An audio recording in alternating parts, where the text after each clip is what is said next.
الله الله، ايه ده؟ ده في كائن فضائي جاي في السكه.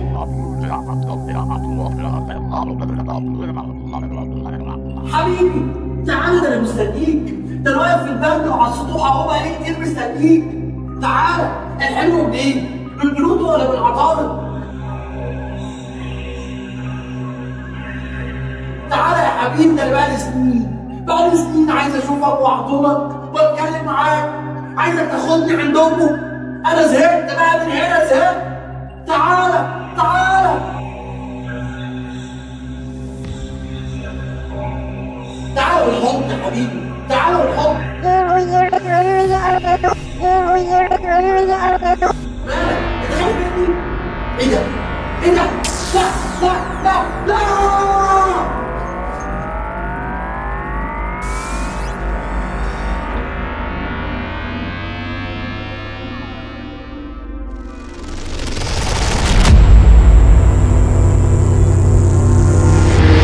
احنا عايشين لوحدينا في العالم والكون ده كله الفظيع العظيم ده؟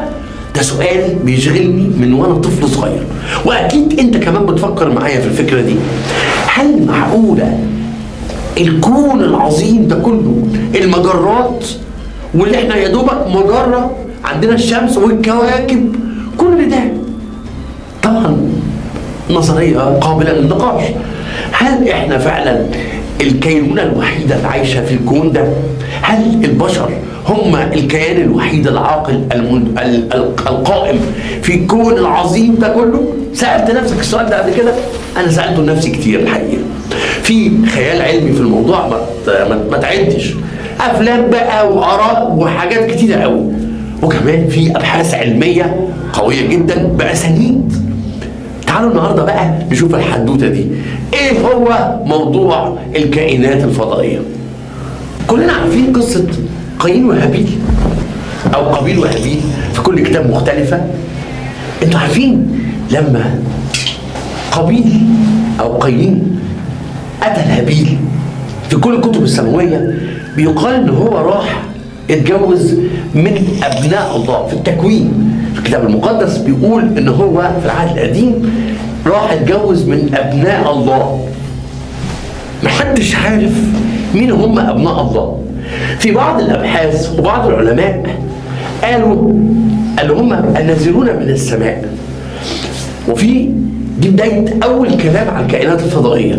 فيقال انه طبعا دي نظريه غير قابله للتصديق يعني هو دي احد النظريات، يعني مش لازم نصدقها، مش دوكيومنتد، بس احد التفسيرات بيقول لك انه ابناء الله البني ادمين اللي عايشين ساعتها قالوا عليهم ابناء الله لانهم نازلين من فوق، ويقال ان دول كانوا كائنات فضائيه. ودي اول لحظه في التاريخ يتقال حاجه عن الكائنات الفضائيه.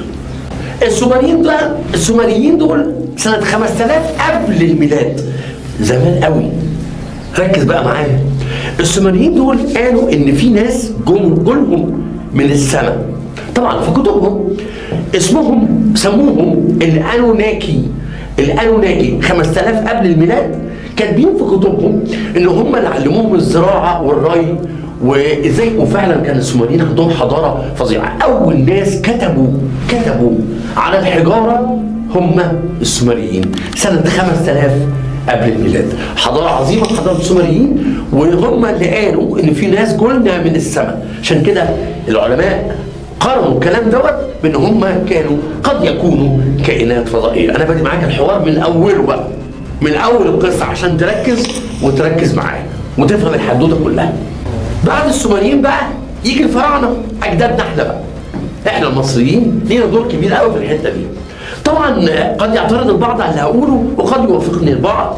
طبعا طريقه بناء الاهرامات اللي محدش لحد اللحظه دي عارف هي اتبنت ازاي، احجام الحجاره الكبيره قوي، ده زائد معبد ابيدوس اللي مرسوم عليه مركبات فضائيه.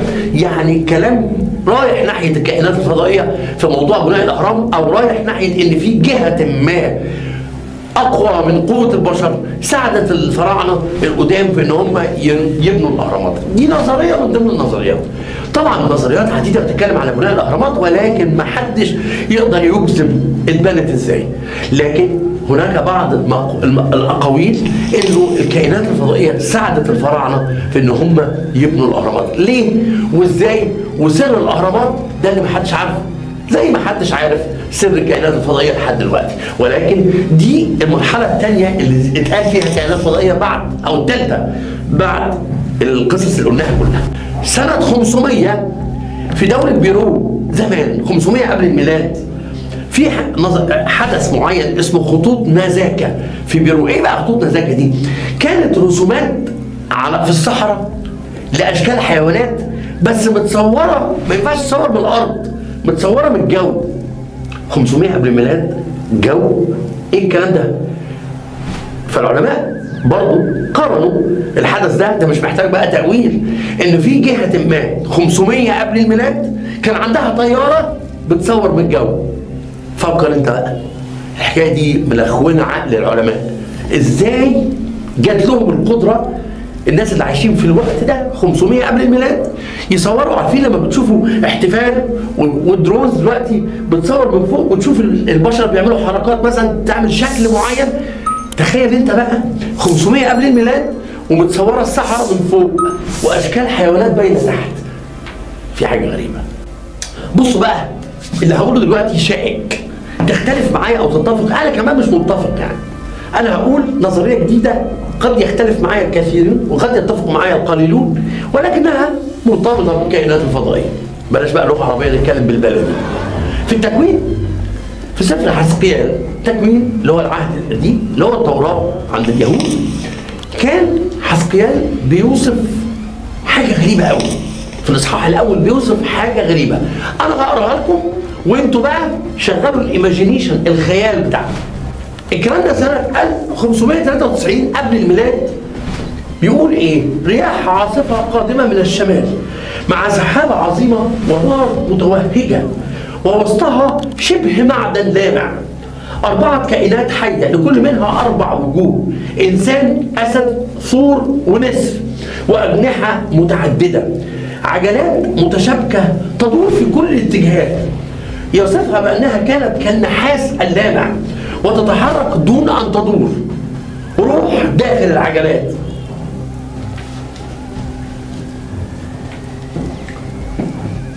ايه الكلام ده؟ ايه الكلام ده؟ ده كلام غريب جدا. العلماء بتوع اللاهوت، العلماء الدينيين، قالوا دي رؤيه عند ربنا.